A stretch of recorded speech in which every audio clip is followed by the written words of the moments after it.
Trump ने दिया 10 दिन वाला धोखा। 10,000 अमेरिकी सैनिक करेंगे हमला।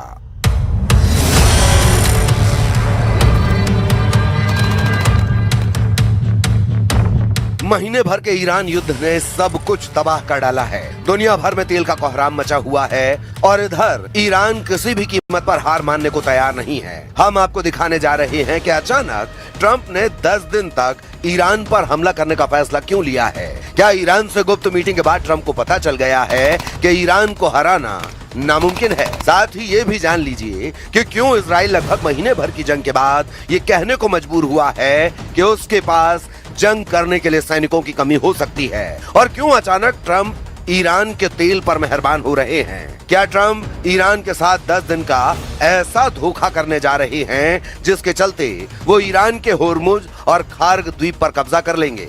आखिर अचानक अमेरिका ईरान पर जमीनी हमला करने के लिए क्यों तैयार हो रहा है, और क्यों अब 10,000 अमेरिकी सैनिक ईरान में तबाही मचाने के लिए उतरने वाले हैं।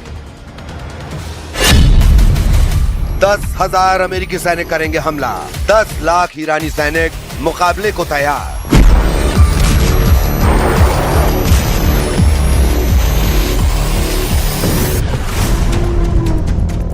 ईरान के 10,000 ठिकानों को अमेरिका तबाह कर चुका है। अमेरिका और इजराइल मिलकर 21,000 से ज्यादा बम और मिसाइलें ईरान पर दाग चुके हैं। 90% से ज्यादा ईरानी मिसाइलों के लॉन्चर तबाह करने का दावा अमेरिका कर चुका है। 85% से ज्यादा मिसाइलें ईरान की तबाह हो चुकी हैं। ईरान की एयरफोर्स और नेवी पूरी तरह से तबाह करने का दावा ट्रंप कर चुके हैं। लेकिन उसके बावजूद ईरान ने इजराइल और अमेरिकी ठिकानों पर मिसाइलों की 83वीं लहर शुरू कर दी है। पिछले 24 घंटे में इजराइल के तेल अवीव, हाइफा, सफेद, डिमोना शहर पर भीषण हमले हो चुके हैं। ईरान के इन हमलों की ताकत से साफ पता चलता है कि ईरान को हराना बेहद मुश्किल है।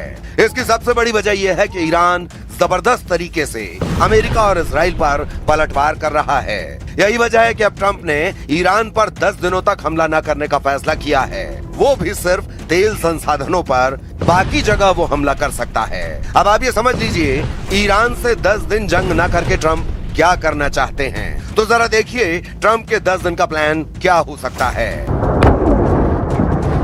रिपोर्ट के अनुसार पेंटागन मिडिल ईस्ट में 10,000 एक्स्ट्रा सैनिकों की तैनाती कर रहा है। ये कोई सामान्य टुकड़ी नहीं है, बल्कि 82वीं एयरबॉर्न डिवीजन है, जिसमें अमेरिका की सबसे घातक रैपिड रिस्पांस टीम शामिल है। इन्हें खार्ग आइलैंड जैसे रणनीतिक ठिकानों पर कब्जा करने के लिए तैयार किया गया है। खबर है कि अमेरिका सैनिकों के साथ सैकड़ों की संख्या में बख्तरबंद गाड़ियां भेज रहा है। पैदल सेना के साथ भारी टैंकों और बख्तरबंद गाड़ियों की खेप भेजी जा रही है, जो साबित करती है कि अमेरिका केवल हवाई हमले नहीं बल्कि जमीन पर नियंत्रण की योजना बना रहा है। यानी ईरान के खार्ग द्वीप पर पूरी तरह से अमेरिका और इजराइल का कब्जा। ये 10,000 नए अमेरिकी सैनिक पहले से मौजूद 5,000 मरीन और हजारों पैराट्रूपर्स के साथ मिलकर एक स्ट्राइक फोर्स बनाएंगे। यही वजह है कि ईरान ने भी अमेरिका के 10,000 सैनिकों के जवाब में अपने 10 लाख से ज्यादा सैनिकों को जंग में उतारना शुरू कर दिया है। ईरानी मीडिया तंजीम के मुताबिक तेहरान ने 10 लाख से ज्यादा ग्राउंड सैनिकों को भीषण जंग के लिए तैयार कर लिया है। ईरान के इन 10 लाख लड़ाकों में ईरान की नियमित सेना, IRGC और बसीज लड़ाके शामिल हैं। इस बीच खबर है कि ईरान ने सैनिकों की भर्ती की उम्र घटाकर 12 साल तक कर दी है, जो साबित करता है कि ईरान एक लंबी और भीषण गुरिल्ला वार या कहें छद्म युद्ध के लिए तैयार हो चुका है। ईरान का मानना है कि यदि अमेरिका जमीनी हमला करता है तो वे अपने 10 लाख से ज्यादा सैनिकों के साथ अमेरिकी सेना को शहरों में उलझा देंगे। वॉल स्ट्रीट जर्नल की रिपोर्ट के अनुसार रक्षा विभाग के अधिकारियों ने बताया कि इस फोर्स में पैदल सेना और बख्तरबंद गाड़ियां शामिल हो सकती हैं।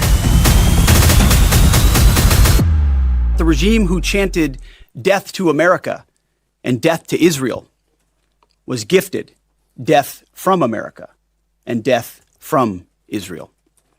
This is not a so-called regime change war, but the regime sure did change, and the world is better off for it.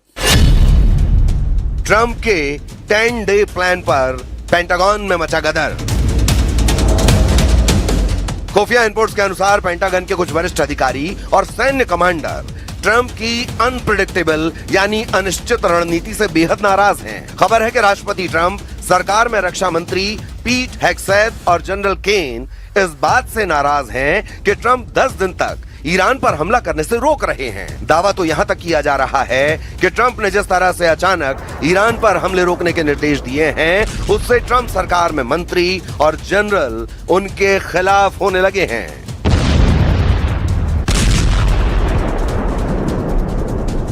America के वॉर एक्सपर्ट्स का दावा है कि सैन्य रणनीतिकारों को डर है कि यदि ईरान युद्ध लंबा चला तो अमेरिका के पास मिसाइल इंटरसेप्टर्स की कमी हो जाएगी, जिससे इंडो पैसिफिक क्षेत्र में उनकी पकड़ कमजोर हो सकती है। ट्रंप प्रशासन द्वारा परमाणु हथियारों के इस्तेमाल के विकल्प को खारिज न करने से सैन्य हलकों में काफी चिंता है।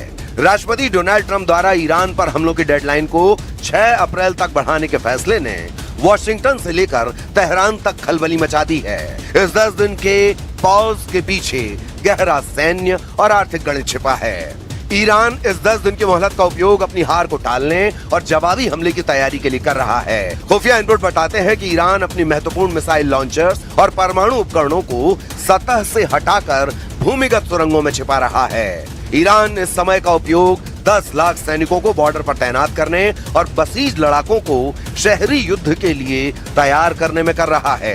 इजराइल का मानना है कि ट्रंप का ये कदम उसे अंधेरे में रखने जैसा है। इजरायली सेना को डर है कि 6 अप्रैल तक ईरान अपनी रक्षा प्रणाली को और मजबूत कर लेगा। जरा देखिए कौन क्या कह रहा है।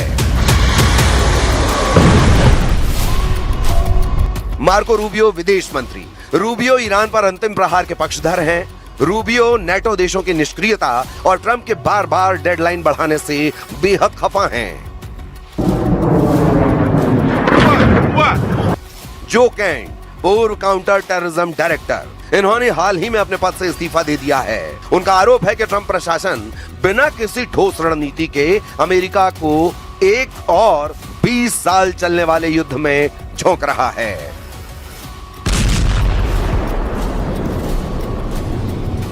जनरल डैन केन, संयुक्त चीफ ऑफ स्टाफ के अध्यक्ष। रिपोर्टों के अनुसार जनरल केन ने ट्रंप को चेतावनी दी है कि ईरान पर जमीनी हमला अमेरिकी सैनिकों के लिए आत्मघाती हो सकता है। ट्रंप ने सोशल मीडिया पर उनकी आलोचना भी की है।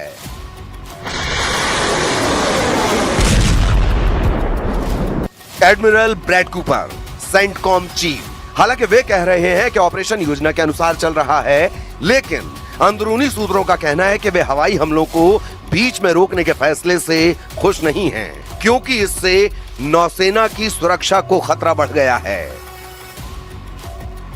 अगले 72 घंटे महत्वपूर्ण हैं, क्योंकि अमेरिका की 82वीं एयरबॉर्न डिवीजन के हजारों सैनिक खाड़ी क्षेत्रों में पहुंच रहे हैं।